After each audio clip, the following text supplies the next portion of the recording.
Hai, aku mau bikin kopi. Iya. Iya, sip, let's go.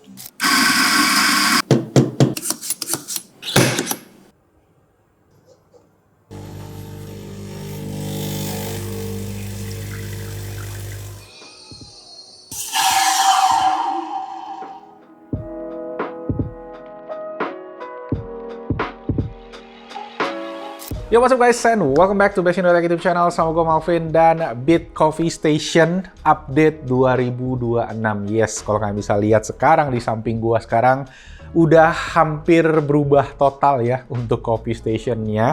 Karena memang untuk versi yang 2026 ini banyak banget update yang gue lakuin. Dari sebelumnya mungkin gue yang cuma iseng-iseng dibeliin istri mesin kopi di rumah. Sekarang bisa dibilang ini udah jadi hobi gue.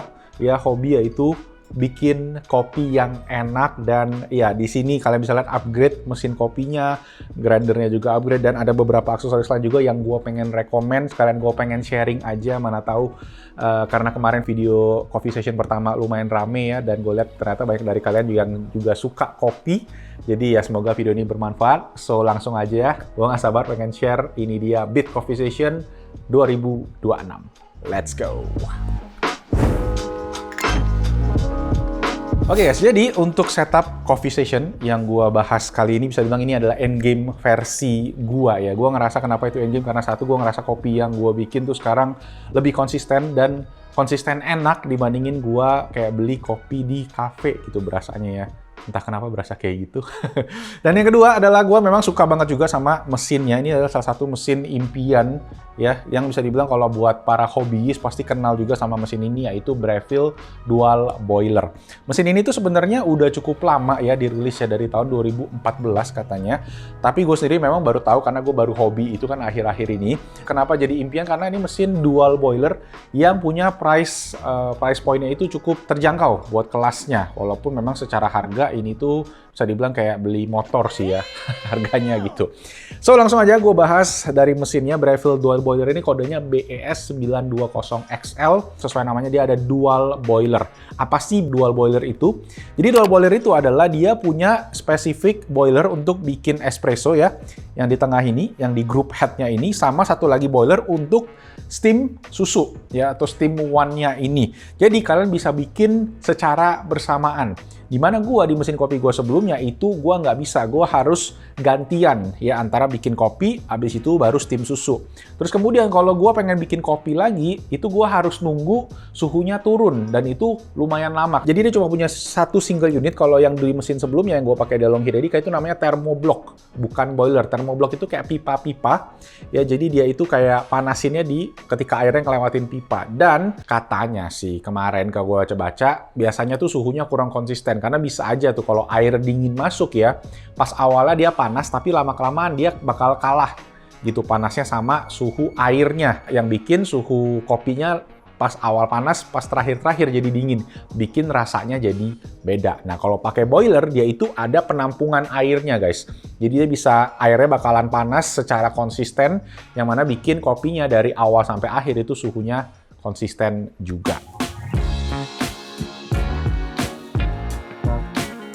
Nah untuk desainnya sendiri, ya kalian bisa lihat ini industrial lah bisa dibilangnya. Dan karena Breville sendiri ciri khas punya warna kayak gini, dan ciri khasnya home appliance lah bisa dibilang kayak gitu ya. Dan ada beberapa warna, kalau nggak salah ada warna hitamnya juga ya, kalau kalian pengen punya cocokin gitu ya. Kebetulan coffee station gue sekarang gue ganti ke warna terang, dan sekarang jadi lebih cerah sih. Pagi-pagi pas bikin kopi lebih wah gitu. Sebelumnya gue agak gelap-gelap itu kan setupnya. Nah untuk mesinnya sendiri kalau kalian bisa lihat, dia ada si portafilternya, ini udah gue ganti juga. Cuma yang gue pengen bahas sekarang adalah portafilternya ini tuh sekarang ukurannya udah beda. Dari sebelumnya tuh 51 mm yang gue pakai di mesin kopi gue sebelumnya, ini jadi 58 mm.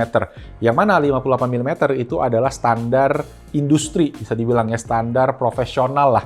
Walaupun memang untuk Breville sendiri ini portafilternya agak beda dengan standar profesional. Kalau standar profesional tuh namanya E61. Cuma memang karena Breville Dual Boiler ini masih dikategorikan buat mesin rumahan, mereka itu juga ngasih kita beberapa pilihan basket untuk portafilternya. Nih gue share ke kalian ya.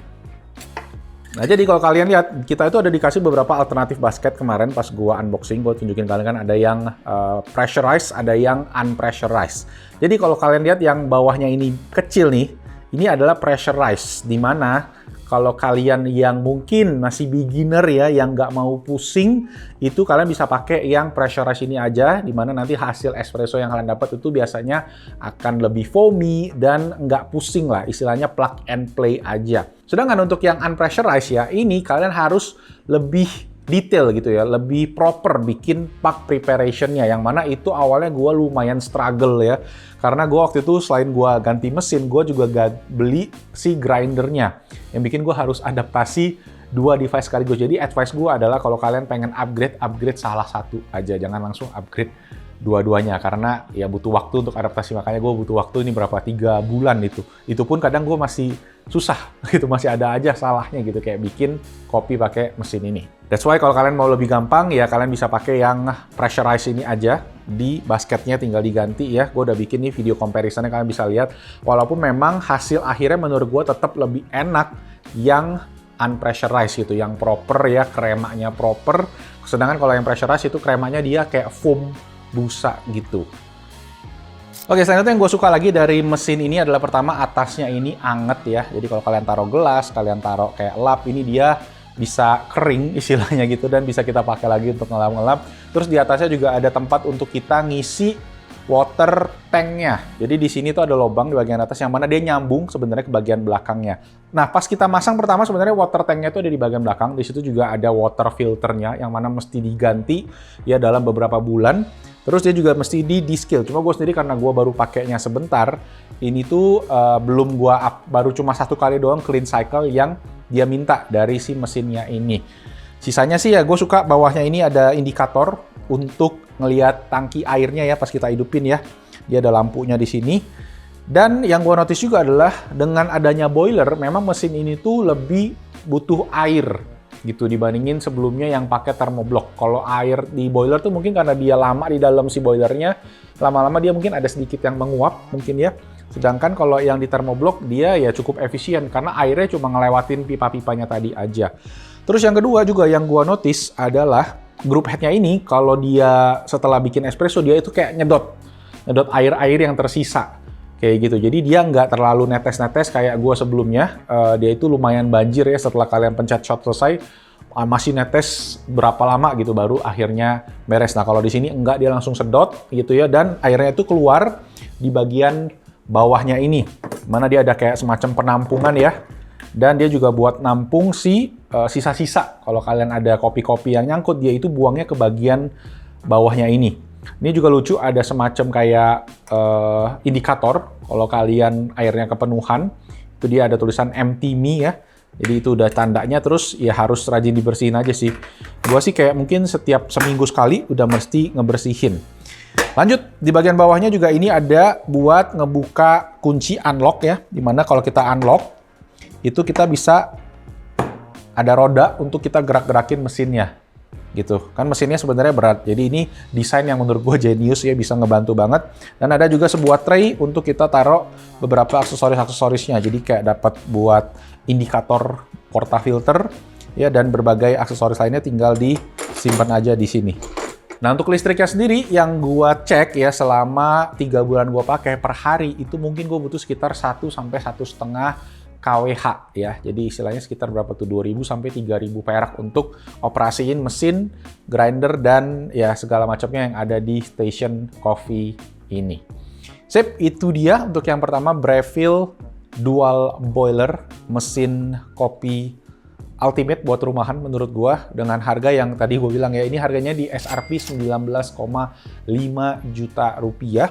Dapat spek dual boiler, itu salah satu yang menurut gua value for money juga. Dan ya ini support after sales-nya juga bagus, ada tokonya juga kalau kalian pengen cek di mall-mall ya. Jadi secara support untuk spare part juga harusnya aman, dan banyak banget entusias yang bikin video soal si Breville Dual Boiler ini, untuk modifikasinya, untuk cara bersihinnya, untuk aksesoris-aksesorisnya. Oke, itu dia yang pertama. Kita lanjut ke edition yang kedua, yaitu grinder. Nah, ini adalah grinder impian juga bisa dibilang ya. Dan gua tuh kemarin menimbang-nimbang untuk upgrade atau enggak. Cuma karena gue pikir ini bakal jadi endgame, akhirnya gua upgrade aja sekalian. Ini namanya Eureka Mignon Libra. Yes, jadi kalau kalian yang demen kopi juga pasti udah tahu brand Eureka Mignon.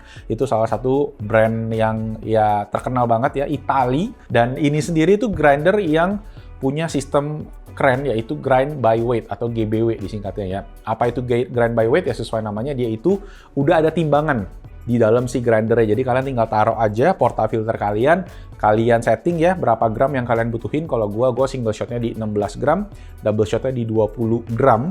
Jadi itu yang gua akhirnya pakai dan so far oke banget ya. Akurat juga secara penimbangan gitu. Jadi gua percayakan sekali sama si Libra ini, dan hasil grindernya juga menarik karena dia itu pakai flat burr. Jadi berbeda sama grinder gua sebelumnya, yaitu Timemore ini yang pakai conical burr, jadi kayak cone dia kayak segitiga. Kalau ini dia pakai 2 burr flat yang lurus, yang mana dia mecahin kopinya itu jadi lebih konsisten. Kayak gitu, dan hasil grindnya emang juga halus, fluffy banget ya. Selain itu, kenapa gue ganti ini juga karena dia ada hopper. Gue sendiri bukan tipikal yang suka gonta-ganti biji kopi, jadi gue selalu pakai masih biji kopi yang sama ya, Arabica. Kemarin gue masih pakai ini, gue sempat coba-coba yang lain tapi belum ketemu yang cocok, jadi akhirnya balik lagi ke Arabica. Dan gue masih simpen ya grinder kita yang lama, Timemore, untuk kita kalau ada biji kopi ya, ada oleh-oleh, ada yang misalnya ini dari Korea, ada yang dari Bali, kita bisa coba. Jadi gue masih pakai grinder gue yang lama, Timemore Brix ya namanya ya, dan kemarin sempat sold out berapa lama, tapi sekarang kayaknya udah ready stock lagi. Jadi itu juga salah satu grinder yang menurut gue oke banget kalau kalian pengen starting.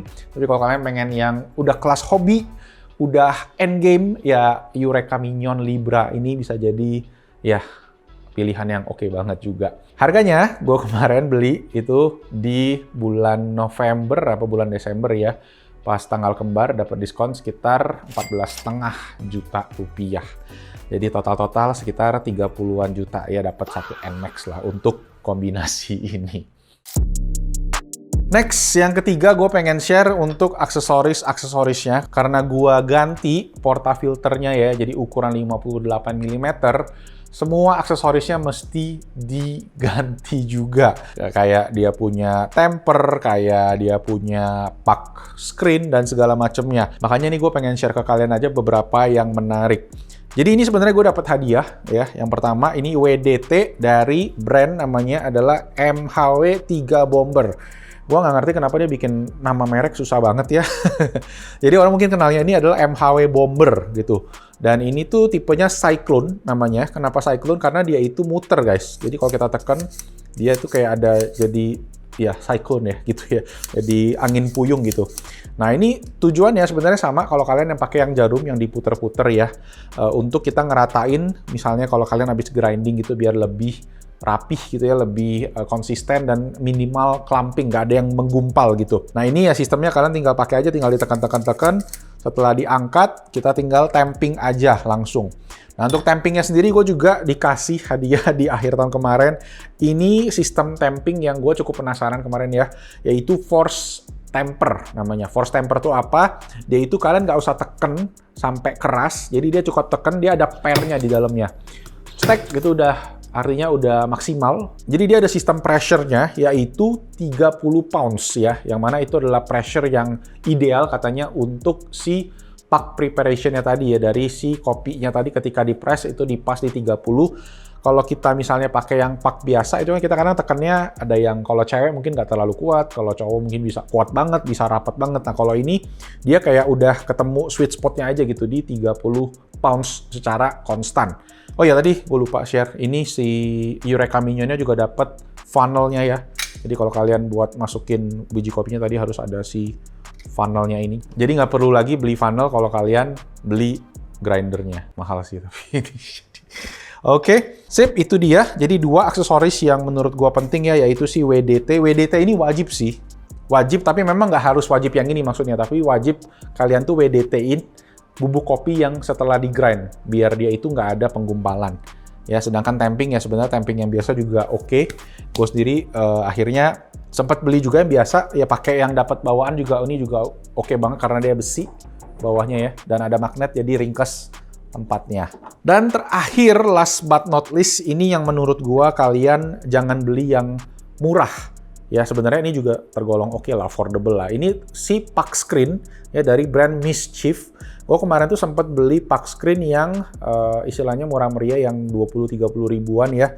Tapi ternyata gue beli satu rusak, gue beli lagi sekali lagi dan rusak lagi. Sedangkan kalau ini beli yang merek yang proper 75.000. Cuma memang kalau pakai si Pak Screen ini tuh jadi kadang susah kita keluarin dari portafilternya. Makanya gue beli si magnetnya juga. Jadi kita bisa kayak ngangkat pakai magnetnya ini ya. Nah, fungsinya Pak Screen ini apa? Fungsinya adalah kalau kalian pakai di portafilternya yaitu jadi airnya merata ya ke dalam si bubuk kopinya yang bikin aliran kopi keluarnya juga jadi lebih rata, nggak berantakan kemana-mana, karena entah kenapa gue masih berasa susah ya adaptasi dari 51 mm portafilter ke 58 mm yang ada di mesin ini.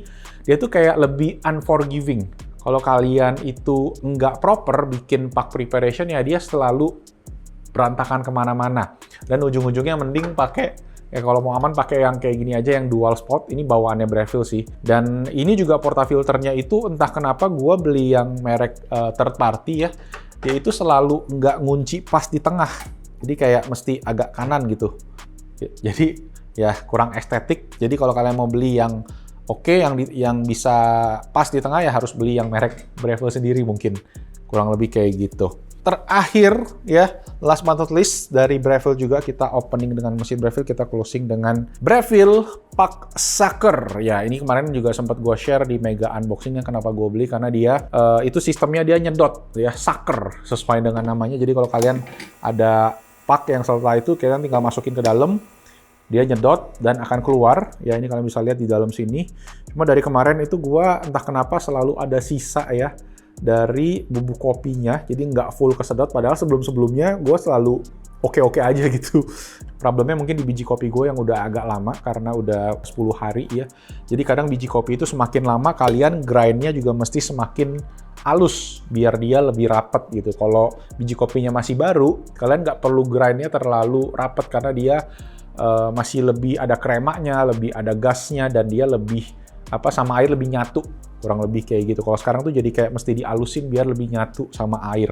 Nah untuk Breville Pak Sucker ini sebenarnya gue juga salah satu beli karena pagi-pagi kalau gue bikin kopi kan, kalau gue ketok-ketok tuh kadang anak gue bangun. Jadi kalau pakai ini disedot nggak berisik. Cuma ya gitu tadi, ada PR-nya juga yang mesti diadaptasiin. Mungkin faktor skill gue yang belum oke untuk yang 58 mm.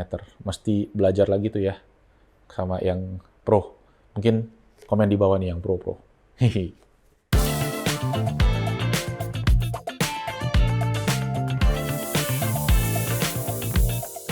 So itu dia untuk Beat Coffee Station 2026 versi endgame-nya gua ya saat ini. Kalau kalian ada yang mau ditanyain, boleh banget kita diskusi di kolom comment section di bawah.